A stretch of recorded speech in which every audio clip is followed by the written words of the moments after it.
प्रिय श्रोताओं, शास्त्रों के अनुसार सुख समृद्धि और अच्छे भविष्य के लिए न केवल नवरात्रि बल्कि दुर्गा अष्टमी या प्रतिदिन माँ दुर्गा के 9 रूपों की पूजा करनी चाहिए।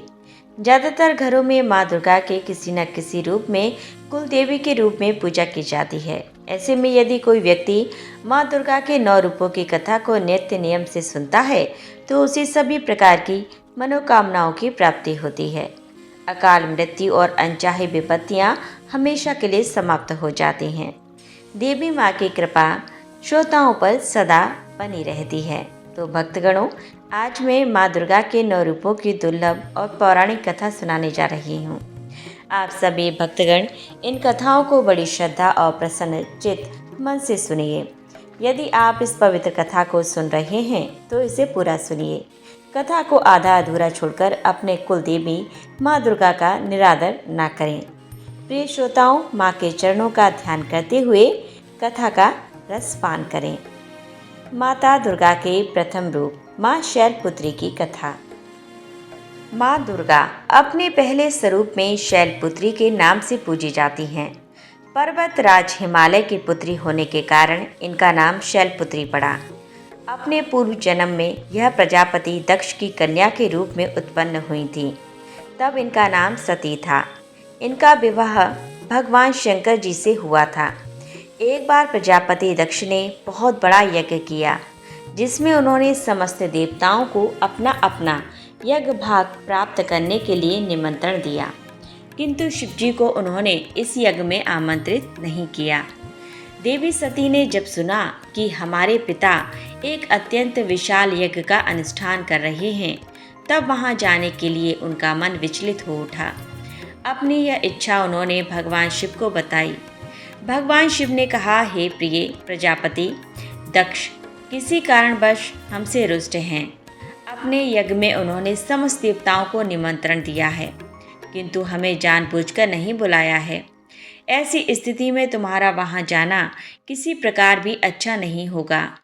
भोलेनाथ की इस उपदेश से देवी सती का मन शांत नहीं हुआ।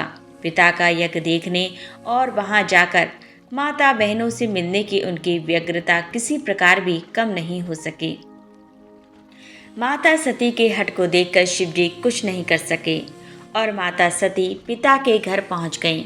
पिता के घर पहुंचकर उन्होंने देखा कि कोई भी उनसे आदर और प्रेम से बातचीत नहीं कर रहा है। केवल उनकी माता ने ही उन्हें प्रेम स्नेह से गले लगाया। परिजनों के इस व्यवहार से देवी सती को बहुत दुख हुआ। उन्होंने यह देखा कि वहां शिव के प्रति तिरस्कार का भाव भरा हुआ है। दक्ष ने उनके प्रति कुछ अपमानजनक शब्द भी कहे। यह सब देखकर माता सती का हृदय ग्लानि और क्रोध से संतप्त हो उठा। उन्होंने सोचा कि परमेश्वर भोलेनाथ जी की बात न मानकर यहाँ आकर मैंने बहुत बड़ी गलती की है। वह अपने पति भगवान शिव के इस अपमान को न सह सकीं और उन्होंने इस रूप को तत्काल वहीं योगांगनी द्वारा जलाकर भस्म कर दिया। वज्रपात के समान इस दारुण दुखद घटना को सुनकर शिव जी क्रुद्ध हो गए। अपने गणों को भेजकर दक्ष के उस यज्ञ का पूर्णतः विध्वंस कर दिया। सती ने अग्नि द्वारा अपने शरीर को भस्म कर अगले जन्म में शैलराज हिमवान की पुत्री के रूप में जन्म लिया। वह शैलपुत्री के नाम से विख्यात हुई। पार्वती हिमवती उन्हीं के नाम से है। प्रिय भक्तगणों, इस जन्म में भी शैलपुत्री देवी का विवाह भगवान शिव जी से हुआ। कहा जाता है कि नवरात्र के प्रथम दिन यानी प्रतिपदा के दिन जो भी भक्त मां शैलपुत्री के दर्शन करता है, उनकी कथा को सुनता है, तो उनके सारे वैवाहिक जीवन के कष्ट दूर हो जाते हैं। मां शैलपुत्री का वाहन वृषभ है। उनके बाएं हाथ में कमल और दाएं हाथ में त्रिशूल रहता है। प्रिय भक्तगणों, प्रेम से बोलिए माता शैलपुत्री की जय। माँ ब्रह्मचारिणी की बड़ी ही दुर्लभ तथा पौराणिक कथा। ब्रह्मचारिणी देवी का स्वरूप पूर्ण ज्योतिर्मय एवं अत्यंत भव्य है। उनके दाहिने हाथ में जप की माला और बाएं हाथ में कमंडल रहता है। अपने पूर्व जन्म में जब यह हिमालय के घर पुत्री के रूप में उत्पन्न हुई थी, तब नारद जी के उपदेश से उन्होंने भगवान शंकर जी के पति के रूप में प्राप्त करने के लिए अत्यंत कठिन तपस्या की थी। इसी दुष्कर तपस्या के कारण इन्हें तपचारी अर्थात ब्रह्मचारिणी के नाम से भी जाना गया। 1000 वर्ष उन्होंने केवल फल फूल खाकर व्यतीत किए। 100 वर्षों तक केवल साग से निर्वाह किया। कुछ दिनों तक कठिन उपवास रखते हुए खुले आकाश के नीचे वर्षा और धूप के भयानक कष्ट सहे। इस कठिन तपस्या के बाद 3000 वर्षों तक केवल जमीन पर टूटकर गिरे हुए बेलपत्र को खाकर वह भगवान शिव जी की आराधना करती रहीं। इसके बाद उन्होंने सूखे बेलपत्र को खाना भी छोड़ दिया। कई हजार वर्षों तक निर्जल और निराहार तपस्या करती रहीं। प्रिय भक्तगणों, पत्तों को भी खाना छोड़ देने के कारण उनका नाम अपर्णा भी पड़ गया। उनकी इसी तपस्या से तीनों लोकों में हाहाकार मच गया। देवता, ऋषि, सिद्धगण, मुनि सभी ब्रह्मचारिणी देवी की इस तपस्या को अभूतपूर्व बतलाते हुए उनकी सराहना करने लगे। अंत में पितामह ब्रह्मा जी ने आकाशवाणी के द्वारा उन्हें संबोधित करते हुए प्रसन्न स्वर में कहा, हे देवी, आज तक किसी ने भी ऐसी कठोर तपस्या नहीं की थी। ऐसी तपस्या ही से संभव था। तुम्हारे इस अलौकिक कृत्य की चतुर्दिक सराहना हो रही है। तुम्हारी मनोकामना परिपूर्ण होगी। भगवान चंद्रमौली शिव जी तुम्हें पति रूप में प्राप्त होंगे। अब तुम तपस्या से व्रत होकर घर लौट जाओ। शीघ्र ही तुम्हारे पिता तुम्हें बुलाने आ रहे हैं। प्रिय भक्तगणों, माँ ब्रह्मचारिणी की इस कठोर तपस्या को देखते हुए भगवान शिव जी ने कई बार उनकी परीक्षा भी ली। उस परीक्षा में देवी माँ उत्तीर्ण हुई और इससे प्रसन्न होकर महादेव भगवान भोलेनाथ ने माता ब्रह्मचारिणी को अपनी अर्धांगिनी स्वीकार किया, उन्हें आशीर्वाद दिया तथा उनसे विवाह किया। माँ दुर्गा का यह दूसरा स्वरूप शिवताओं और सिद्धों को अत्यंत फल देने वाला है। माता ब्रह्मचारिणी की जय। ओम नमः शिवाय। माँ चंद्रघंटा की पौराणिक कथा। अपनी कठोर तपस्या से भगवान शिव को वापस जीतने के बाद देवी पार्वती राजा के महल में लौट आईं। राजा हिमवान और देवी मैनावती अपनी पुत्री को अपनी तपस्या में सफल देखकर बहुत प्रसन्न होते हैं। शिव और माता पार्वती के विवाह का दिन आ गया। सभी देवता इस बात से बहुत खुश थे कि उनके भगवान का विवाह हो रहा है। भगवान शिव के सभी गण उनकी बारात के साथ राजा हिमवान के महल में गए। वह तो भोलेनाथ हैं, उनका नाम ही शिव है, जो शुभता को धारण करते हैं। उन्हें बाहरी दिखावे और औपचारिकताओं के पालन की कोई परवाह नहीं थी। वह जैसे थे वैसे ही विवाह के लिए आगे बढ़े। बासुकी और तक्षक जैसी सबसे भयानक सांपों के साथ उनकी माला, कंगन, कमरबंद और बालियां थीं। उनके बाल उलझे हुए थे और उनका पूरा शरीर शमशान की राख में ढका हुआ था। उन्होंने अपने 5 सिर प्रकट किए। वह प्रभावशाली, उग्र और तीव्र दिख रहे थे। वह बारात में राजसी घोड़ों पर सवार अन्य लोगों के विपरीत एक बैल पर सवार होकर आए थे। मैना देवी माता पार्वती की माँ, जो अपनी दामाद पर नज़र डालने की उम्मीद से प्रतीक्षा कर रही थी, भगवान शिव के प्रकट होने पर हैरान और निराश हो गईं। उनका रूप न केवल अरुचिकर था, बल्कि वे अत्यंत अनियंत्रित और विचित्र रूप से घिरे हुए थे। भूत, प्रेत और पिशाच बम बम भोले के नारों से वातावरण को गुंजायमान कर रहे थे। भूत, पिशाच, साधु और अघोरी बारात में शामिल हुए। गण इतने उत्साहित थे कि उनकी मर्यादा के लिए कोई जगह ही नहीं थी। उनकी खुशी स्पष्ट थी, लेकिन यह किसी भी तरह से कोई सुंदर या सुखद दृश्य नहीं था। इस तथ्य को पचाने में असमर्थ माता मैना देवी ने सोचा कि उनकी शाही कोमल बेटी अब अपने पति जैसे आतंकित स्वभाव वाले व्यक्ति के साथ कैसे प्राणियों के बीच रहेगी। मैना देवी अचेत हो गईं। देवी पार्वती ने शिव तत्व को गहराई से आत्मसात कर लिया था और जैसा कि हमने उनके ब्रह्मचारी रूप में देखा, वह सप्त ऋषियों के लिए सदैव सिद्धांत की गुरु भी थीं। फिर भी अपनी पूरी करुणा के साथ उन्होंने एक माँ के रूप में मैना देवी की दुर्दशा को समझा और वह भोलेनाथ को शांत होने और विवाह के लिए सुखद स्वरूप प्रस्तुत करने के लिए मनाने के लिए गईं। देवी पार्वती ने स्वयं शिवजी के तीव्र रूप से मेल खाने के लिए क्षण भर के लिए उग्र रूप धारण कर लिया। उनके 10 हाथों में विभिन्न शस्त्र थे और उनके मुकुट पर एक घंटी के आकार का चंद्रमा था। देवी के स्वरूप को चंद्रघंटा रूप में पूजा जाता है। माँ के स्वरूप ने भगवान शिव के रौद्र रूप को शांत किया और उनके उपद्रवी कणों को वश में किया।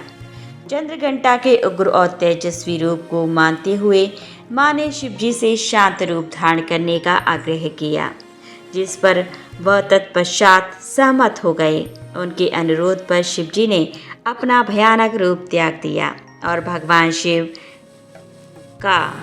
भगवान विष्णु को सबसे आकर्षक दूल्हे के रूप में उनका श्रृंगार करने दिया। भगवान शिव को इस रूप में चंद्रशेखर या सुंदरेश्वर के नाम से जाना जाता है। भव्य विवाह के बाद देवी पार्वती एक शालीन नई दुल्हन के रूप में भगवान शिव के साथ गईं। भगवान शिव अभी भी ध्यान में डूबे रहते थे और देवी पार्वती हर दिन उनकी गुफा को साफ करती और उनकी समस्त सभी ज़रूरतों का प्रेम से ख्याल रखती थी। धीरे धीरे देवी पार्वती ने कैलाश पर अपना नया घर स्थापित कर लिया। इस बीच तारकासुर बेचैन हो रहा था। अब तो शिव और उनकी शक्ति एकजुट हो गए थे, इसीलिए तारकासुर भयभीत था। उसने नव विवाहितों के जीवन में सौंदर्य को बाधित करने के लिए एक दुष्ट चमगादड़ राक्षस जतुकासुर को भेजा। जब भगवान शिव घोर तपस्या में लीन थे और माता पार्वती अपने घर के कामकाज में व्यस्त थीं, जतुकासुर पूरी चमगादड़ सेना के साथ कैलाश पहुंचा। जतुकासुर और उसकी चमगादड़ सेना ने आकाश को केवल अपने पंखों से ढक लिया था। उन्होंने मां पार्वती के नव सजाए घर को उजाड़ना शुरू कर दिया। अभी भी एक संकोचित दुल्हन और राक्षसों और असुरों के तरीकों में मां पार्वती ने शक्तिशाली नंदी की मदद लेने का फैसला किया, लेकिन नंदी जी कहीं नहीं मिले। इसी बीच भगवान शिव के अन्य गणों ने जतुकासुर और उसकी शक्तिशाली सेना से सुरक्षा के लिए उनसे प्रार्थना की, क्योंकि उन्हें बार बार जतुकासुर के हाथों हार का सामना करना पड़ रहा था और भगवान शिव भी अभी भी गहरी तपस्या में लीन थे। तब माता पार्वती स्वयं शिवजी से मिलने गईं। उन्होंने शिवजी से इस स्थिति से बाहर निकलने का मार्गदर्शन करने के लिए विनती की।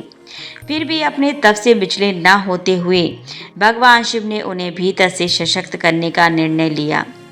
भगवान शिव अपनी साधना में लीन थे। तभी माता पार्वती को जतुकासुर से स्वतंत्र रूप से लड़ने की प्रेरणा मिली। उन्होंने अकेले जतुकासुर से युद्ध करने का फैसला किया। वह गुफा से बाहर निकली और उन्होंने देखा कि आकाश में अभी भी अंधेरा था, जो कि चमगादड़ के पंखों से ढका हुआ। उन्होंने चंद्रदेव से प्रार्थना की कि वह उनके लिए युद्ध के मैदान को रोशन करने के लिए उनके माथे पर विराजमान हो। युद्ध के मैदान में उनकी सहायता करने के लिए हिमालय के भेड़ियों का एक झुंड दौड़ा। देवी पार्वती को जल्द पता चल गया था कि जतुकासुर आकाश में चमगादड़ द्वारा सक्रिय था, इसीलिए वह युद्ध के मैदान में एक विशाल घंटा लेकर आईं। घंटी इतनी जोर से बजी कि चमगादड़ से आसमान तक साफ कर दिया। जैसे ही भेड़ियों में से एक ने जतुकासुर पर आक्रमण किया, देवी पार्वती ने जतुकासुर के सिर पर घंटे से प्रहार किया, जिससे वह एक ही झटके में मर गया। माथे पर चंद्र और हाथ में घंटा लिए देवी के इस रूप को ब्रह्मदेव ने देवी चंद्र घंटा के रूप में महामंडित किया। प्रिय श्रोताओं, यह कथा इस बात का प्रतीक है कि अपने अंदर की शक्ति को पहचानने के लिए हमें देवी की प्रेरणा की आवश्यकता है। जैसे कि भगवान शिव ने माता पार्वती को बताया, चंद्र घंटा के रूप में युद्ध करके पास मौजूद अपार शक्ति का एहसास कराने के लिए। घंटे के आकार के अर्धचंद्र से सुशोभित सुनहरे रंग वाली और 10 भुजाओं वाली वह सुनहरे शेर पर सवार हैं। 8 कोमल हाथों में त्रिशूल, गदा, तीर, धनुष, तलवार, कमल, घंटी और रुद्राक्ष माला तथा कमंडल युक्त पानी का बर्तन जबकि उनके एक हाथ में अभय मुद्रा भय को दूर करने वाली मुद्रा है। उन्होंने नारंगी रंग के वस्त्र पहने हैं। वह शेर या बाघ पर सवार हैं जो बहादुरी और ताकत का प्रतीक हैं। जय माता चंद्रघंटा। माता कूष्मांडा की पौराणिक कथा। यह उस समय की बात है जब ब्रह्मांड अंधकार से भरे हुए एक शून्य के समान था। लेकिन फिर दिव्य प्रकाश की एक किरण चारों ओर फैली और अंधेरा उजाले में परिवर्तित होने लगा। उस प्रकाश की कोई सीमा नहीं थी। सहसा प्रकाश एक दिव्य देवी के रूप में बदल गई। वह कोई और नहीं बल्कि स्वयं देवी माता कूष्मांडा थी। अपनी मंद हल्की हंसी के साथ अंड यानी ब्रह्मांड को उत्पन्न करने के कारण इस देवी को कूष्मांडा नाम से संबोधित किया गया। देवी कूष्मांडा की मुख मुस्कान के कारण ब्रह्मांड का जन्म हुआ। उन्होंने ही पृथ्वी, सभी ग्रहों, चंद्र, सूर्य, तारे और आकाश गंगा को अस्तित्व में लाया। संसार में जीवन बनाए रखने के लिए सूर्य देवता की आवश्यकता थी, तो माता कूष्मांडा ने अपने आप को सूर्य में समाहित कर दिया। माता कूष्मांडा ही समस्त ऊर्जा का स्रोत हैं। जब वह सूर्य भगवान के मूल में रहती हैं, तो देवी का अलौकिक तेज दिनकर को जीवन प्रदान करने की क्षमता देती हैं। कूष्मांडा देवी के बिना सूर्य शक्तिहीन है। यह देवी की ही शक्ति है। कूष्मांडा ही शक्तिशालिनी है। इनसे ही जग रोशन है। यह केवल एकमात्र ऐसी देवी हैं जो सूर्यमंडल के भीतर के लोक में निवास करती हैं। इनकी पूजा करके व्यक्ति अनेक कष्टों और पापों को दूर कर सकता है। माता कूष्मांडा की स्तुति करने से आयु, यश, शक्ति, बुद्धि होती है और साथ ही सभी रोगों से मुक्ति मिलती है। सभी तरह की नकारात्मक शक्तियाँ दूर हो जाती हैं और सभी तरह की समस्याओं का समाधान होता है। उनकी पूजा करने से सुख, समृद्धि और उन्नति प्राप्त होती है। दुख, विपत्ति और कष्ट से मुक्ति मिलती है। उनका रूप अलौकिक है। माता कूष्मांडा की 8 भुजाएं हैं, इसीलिए ये अष्टभुजा कहलाती हैं। इसके साथ उनके हाथों में कमंडल, धनुष, बाण, कमल, पुष्प, अमृत, पूर्ण, कलश, चक्र तथा गदा हैं। 8वें हाथ में सभी सिद्धियों और निधियों को देने वाली जपमाला है। इस देवी का वाहन सिंह है। संस्कृत में कुमड़े को कूष्मांडा कहते हैं, इसीलिए इस देवी को कूष्मांडा कहा जाता है। इस देवी का वास सूर्यमंडल के भीतर के लोक में है। सूर्य लोक में रहने की शक्ति और क्षमता केवल इन्हीं में है। इसीलिए इनके शरीर की कांति और प्रभा सूर्य के भांति ही चमकती है। इनके ही तेज से 10 दिशाएं अलौकिक हैं। ब्रह्मांड की सभी वस्तुओं और प्राणियों में इन्हीं का तेज व्याप्त है। प्रेम से बोलिए जय हो माता कूष्मांडा। स्कंद माता की पौराणिक कथा।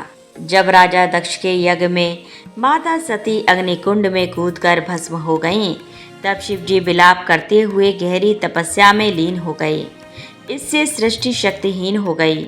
असुरों ने इस मौके का लाभ उठाया। पौराणिक कथाओं में वर्णित है कि एक असुर जिसका नाम तारकासुर था, उसने अपनी कठोर तपस्या से ब्रह्मा जी को प्रसन्न कर अमर होने का वरदान मांगा। तब ब्रह्मा जी ने कहा, हे तारकासुर, इस धरती पर जिसका जन्म हुआ है उसका मरना निश्चित है। कोई भी अमर नहीं हो सकता। तुम कोई और वरदान मांगो। यह सुनकर तारकासुर बहुत दुखी हुआ।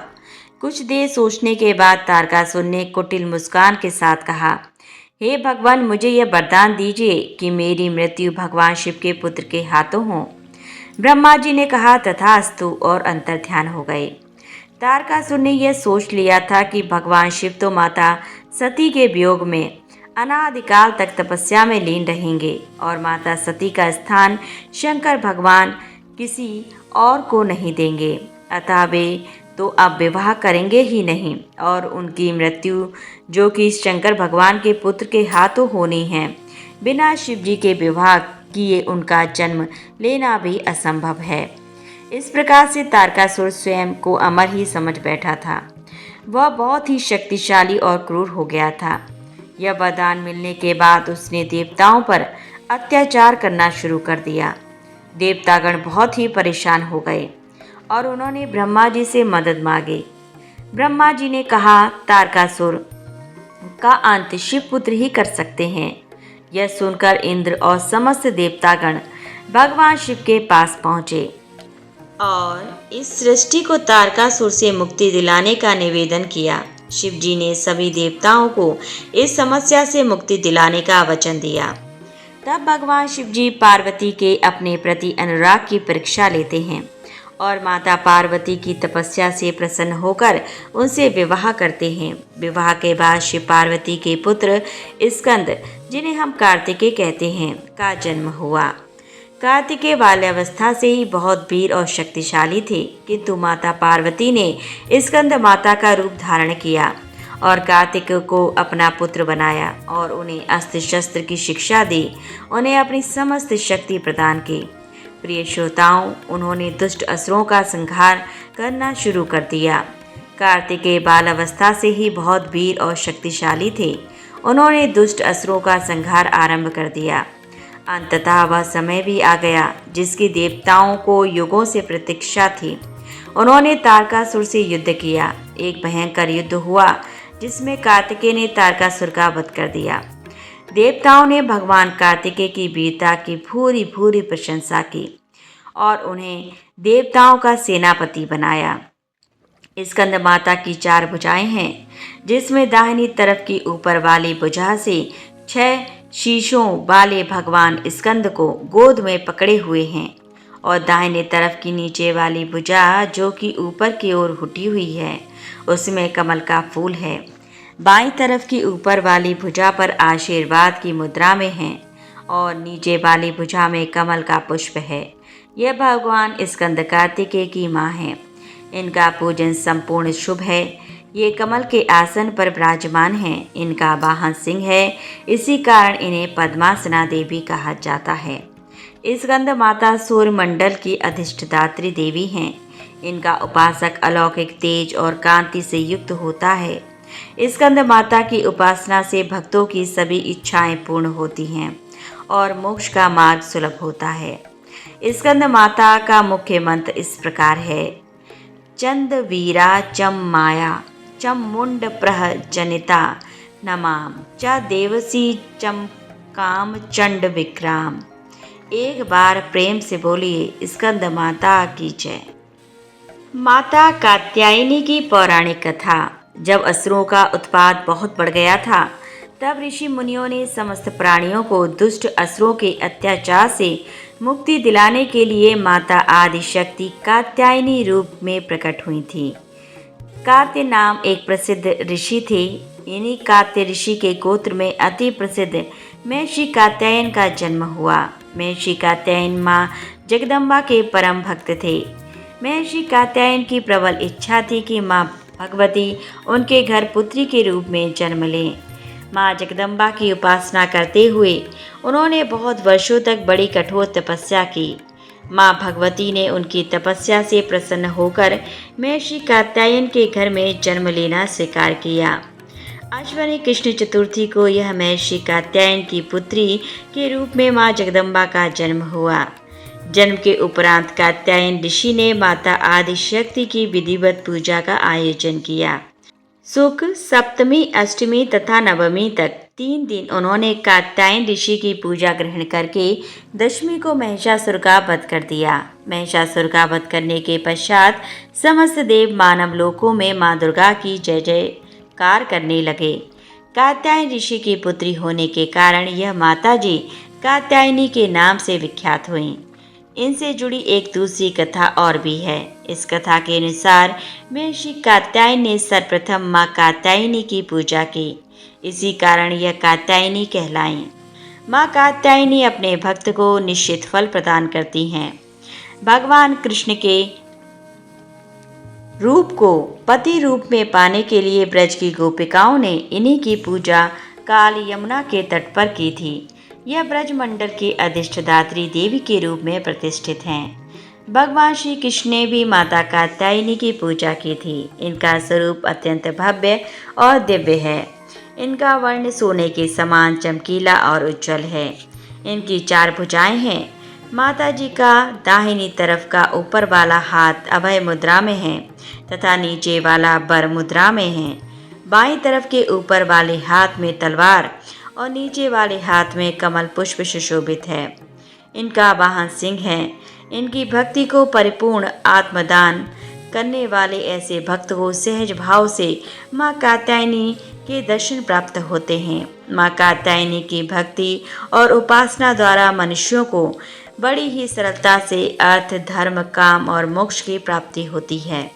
उसके रोग, शोक, संताप, भय आदि सर्वदा नष्ट हो जाते हैं। एक बार प्रेम से बोलिए, जय माँ दुर्गा, जय माता शेरावाली, ओम नमः शिवाय।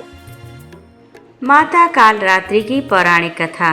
पौराणिक कथाओं के अनुसार शुंभ, निशुंभ और रक्तबीज नामक 3 दुष्ट दैत्य थे।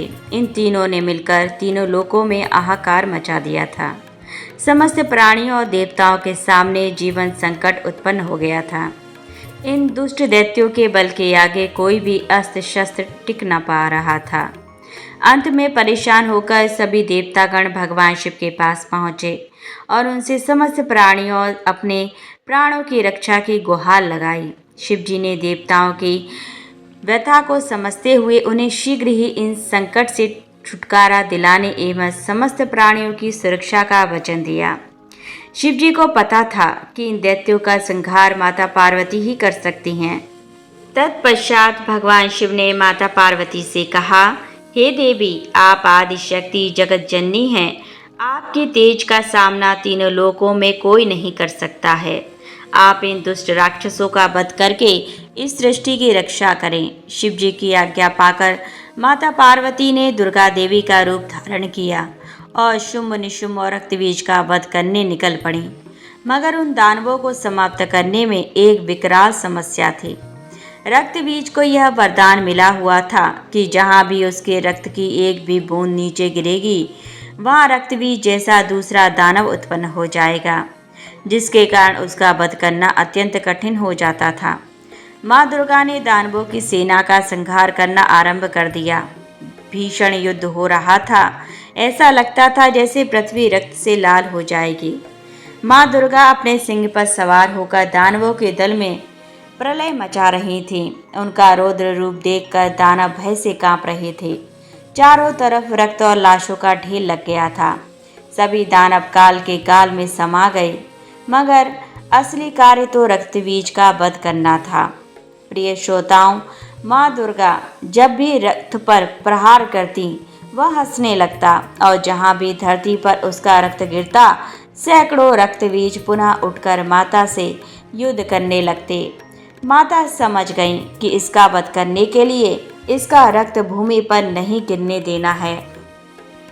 आदि शक्ति माता दुर्गा ने उसी क्षण अपने तेज से माँ कालरात्रि को उत्पन्न किया और जैसे ही माँ दुर्गा ने रक्तबीज का सिर काटा, कालरात्रि ने उसका रक्त नीचे गिरने से पहले ही अपने मुंह में भर लिया और दूसरा रक्तबीज उत्पन्न ही नहीं हो सका।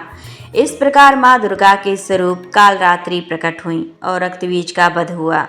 तभी से माँ कालरात्रि देवी के 7वें स्वरूप के रूप में स्थापित हैं।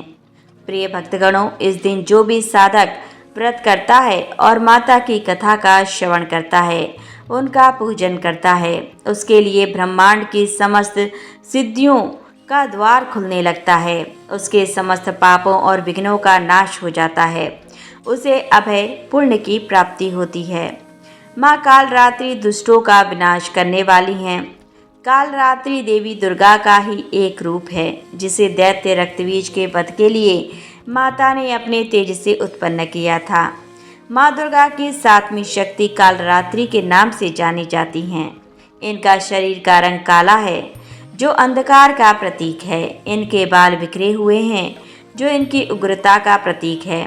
इनके गले में बिजली की माला है, जो इनकी शक्ति का प्रतीक है। इनकी 3 आँखें हैं, जो इनके ज्ञान और दृष्टि का प्रतीक है। इनके नासिका के श्वास से अग्नि की भयंकर ज्वालाएं निकलती रहती हैं। इनका वाहन दहकता गदा है। ऊपर उठे हुए दाहिने हाथ की वर मुद्रा से सभी को आशीष प्रदान करती हैं। दाहिनी तरफ का नीचे वाला हाथ अभय मुद्रा में है। बाईं तरफ के ऊपर वाले हाथ में लोहे का काट और नीचे वाले हाथ में खड़क कटार है। माँ कालरात्रि का स्वरूप देखने में अत्यंत भयंकर है, लेकिन यह सदैव शुभ फल ही देने वाली हैं। इसी कारण इनका नाम शुभंकरी भी है। अतः भक्तों को किसी प्रकार से भी भयभीत तथा आतंकित होने की कोई आवश्यकता नहीं है। यह माता पूर्णतः ममतामयी है। प्रेम से बोलिए जय माँ काली, ओम नमः शिवाय। प्रिय भक्तगणों, अब आइए सुनते हैं माता काली की दूसरी कथा। ओम नमः शिवाय। जय माता काली। माता महागौरी की पौराणिक कथा। पौराणिक कथाओं के अनुसार माता महागौरी का जन्म हिमालय राज के घर हुआ था। कहा जाता है कि भगवान शिव जी अपनी पहली पत्नी देवी सती की मृत्यु के कारण गहरी तपस्या में ध्यान में चले गए थे।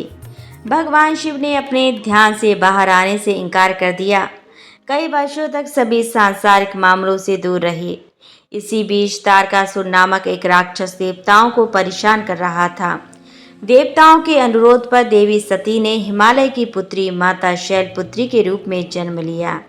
उन्हें माँ पार्वती भी कहा जाता था। माता पार्वती ने भगवान शिव को पाने के लिए कठोर तपस्या की। उन्होंने सभी सांसारिक सुखों को भी त्याग दिया था। चूंकि वह राजकुमारी थीं, लेकिन उन्होंने राजकुमारी की तरह रहना स्वीकार नहीं किया और बिना अन्न जल ग्रहण किए उन्होंने शिवजी की घोर तपस्या की। कहा जाता है कि माता पार्वती की घोर तपस्या के कारण ही उन्हें माता ब्रह्म जानी के नाम से जाना जाने लगा। हजारों वर्ष बीत गए, लेकिन माँ पार्वती ने हार नहीं मानी। ठंड, बारिश और तूफान से लड़ते हुए उन्होंने कुछ भी खाने या पीने से इनकार कर दिया। इससे उनकी त्वचा काली पड़ गई और उनका शरीर भी धूल, मिट्टी, पत्ते आदि से ढक गया। इस गंभीर तपस्या के कारण माँ पार्वती ने अपनी सारी चमक खो दी और बेहद कमजोर हो गईं। अंत में लंबे समय के बाद भगवान शिव ने उनकी तपस्या पर ध्यान दिया। उन्होंने उनकी भक्ति की परीक्षा भी ली और ये महसूस किया कि वह वास्तव में सती का ही स्वरूप है। भगवान शिव माता पार्वती से विवाह करने के लिए तैयार हो गए, क्योंकि वह कमजोर हो चुकी थी और सभी प्रकार की गंदगी में ढकी हुई थीं। भगवान शिव ने उन्हें शुद्ध बनाने का फैसला किया। उन्होंने अपने बालों से बहने वाली गंगा के पवित्र जल को माता पार्वती पर गिरा दिया। इस पवित्र जल ने माता पार्वती के शरीर की सारी गंदगी धो डाली और उनकी खोई हुई चमक उन्हें वापस प्राप्त हुई। जैसे ही शुद्ध और पवित्र जल उन पर गिरा, उनकी त्वचा से अपनी चमक वापस लिया और वे उत्कृष्ट चमकदार आभा में बदल गईं। उनका रंग चंद्रमा की चमक के समान उज्जवल हो गया, जिससे महादेव ने उनका नाम महागौरी रखा। तभी से उनका नाम महागौरी पड़ गया। जो दुधिया सफ़ेद रंग गौर वर्ण वाली थी। शंख, चंद्रमा और कुंद फूल की सफ़ेदी उनके सुंदर उत्तम सौंदर्य का मुकाबला नहीं कर सकती। शुद्ध सफ़ेद साड़ी में लिपटी हुई, हीरे जड़ित आभूषण से सुसज्जित एक सफ़ेद बैल पर भव्य रूप में बैठी हुई वह हजारों सूर्य की चमक से चकाचौंध हो रही हैं। चतुर्भुजी, चार भुजाओं वाली होने के कारण वह दो हाथों में एक त्रिशूल और एक डमरू रखती हैं, जबकि उनके अन्य दो हाथ हवय और बरमुद्रा में प्रदर्शित हैं। महागौरी की पूजा उनके भक्तों की आत्मा को शुद्ध करने और उनके पापों तथा अशुद्धियों को धोने की क्षमता के लिए की जाती है। इनकी पूजा तथा कथा का श्रवण करने से सभी प्रकार के कष्ट दूर हो जाते हैं और अमोघ फल की प्राप्ति होती है। वैवाहिक सुखी जीवन सुखमय हो, धन ऐश्वर्य की प्राप्ति होती है। एक बार प्रेम से बोलिए जय महागौरी, ओम नमः शिवाय। माता सिद्धदात्री की पौराणिक कथा। एक समय पर जब सृष्टि में अंधकार छा गया था, तब एक दिव्य शक्ति ने जन्म लिया, जो महाशक्ति के अलावा और कोई नहीं थी। देवी शक्ति ने ब्रह्मा, विष्णु और महादेव की त्रिमूर्ति को जन्म दिया और तीनों को संसार के लिए अपने कर्तव्यों को निभाने के लिए अपनी भूमिका को समझने की सलाह दी। उनके कहे अनुसार त्रिदेव एक महासागर के किनारे बैठ गए और कई वर्षों तक तपस्या की। तब माँ देवी ने सिद्धिदात्री के रूप में उन्हें दर्शन दिए और तीनों को अपनी शक्तियों के रूप में पत्नियां दीं, ताकि वे लोग उनकी मदद से सृष्टि रचना का कारोबार कर सकें। धीरे धीरे सृष्टि में सब कुछ निर्माण हुआ। इस तरह मां सिद्धिदात्री की कृपा से सृष्टि की रचना, पालन और संहार का कार्य संचालित हुआ। उस समय भगवान शिव ने माता सिद्धिदात्री की कठोर तपस्या करके 8 सिद्धियों को प्राप्त किया था। साथ ही मां सिद्धिदात्री की कृपा से भगवान शिव का आधा शरीर देवी का हो गया और वह अर्धनारीश्वर कहलाए। मां दुर्गा का यह अत्यंत शक्तिशाली स्वरूप है। इस ब्रह्मांड की शक्ति देवी दुर्गा हैं, जिन्होंने समय समय पर विभिन्न रूप धारण करके प्रकृति और सृष्टि के संरक्षण का कार्यभार संभाला। जब किसी दैत्य के सामने देवताओं के युद्ध कौशल कम पड़ जाया करते थे, तो स्वयं मां आदिशक्ति भवानी सिद्धिदात्री अपने पुत्रों का रक्षण करती थी। माता सिद्धिदात्री देवी दुर्गा, जो न सिर्फ नारी शक्ति का स्वरूप हैं, बल्कि भक्तों की आस्था का परम पात्र भी हैं। एक समय पर महिषासुर नामक एक भयंकर राक्षस ने चारों ओर हाहाकार मचा दिया। वह जहाँ जहाँ मौत का नाच नचाता था और उसके गण ऋषियों के यज्ञों में विघ्न उत्पन्न करते थे। महिषासुर को वरदान प्राप्त था कि कोई भी देव, पशु या नर उसका वध नहीं कर सकता, इसीलिए स्वयं त्रिदेव भी उसे मारने में असमर्थ थे। निरंकुश दैत्यराज महिषासुर ने अपने वरदान को कवच के रूप में उपयोग करते हुए देवलोक में भी अपना आधिपत्य जमा लिया और देवों को वहां से निकाल फेंका। देवताओं के यज्ञ भाग को भी उसने अपने वश में कर लिया। दैत्यराज से परेशान होकर सभी देवता त्रिदेव के पास गए और उनकी स्तुति करने लगे। सभी देवताओं और मुख पर चिंता का कारण त्रिदेव पहले से जानते थे। यह सब हाल जानकर भगवान शिव मुस्कुराए और बोले, हे नारायण, अब समय है कि हम सभी अपने तेज से इस जग की रक्षिका देवी दुर्गा का आवाहन करें। यह सुनकर स्वयं ब्रह्मदेव और नारायण ने भी हामी भरी। इसके बाद स्वयं भगवान शिव, भगवान विष्णु और ब्रह्मदेव के शरीर से तेज उत्पन्न हुआ और वह एक जगह आकर मिल गया। इसके बाद वहां जितने भी देवता उपस्थित थे, सभी के शरीर से महातेज उत्पन्न हुआ और सभी त्रिदेव के उस परम तेज में आ मिले। उस दिव्य तेज ने एक सुंदर स्त्री का रूप ले लिया। महादेव के तेज से माता का मुख, नारायण के तेज से 8 भुजाएं, ब्रह्मदेव के तेज से चंद पादुकाएं बनी। नारायण ने अपने चक्र से एक दिव्य चक्र, महादेव ने एक दिव्य कमंडल, देवराज इंद्र ने एक दिव्य और शक्तिशाली वज्र, सागर ने सुंदर रत्नों से सजे आभूषण, कभी मैली न होने वाले वस्त्र और मुकुट दिए।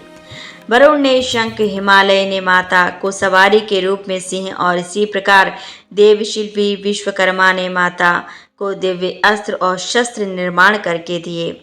माता का यह स्वरूप अत्यंत तेजस्वी और भयंकर था। देवी के इस विशाल और भव्य स्वरूप को देखकर सभी देवताओं ने हाथ बांधकर उनकी स्तुति की तथा देवी पर पुष्प वर्षा की।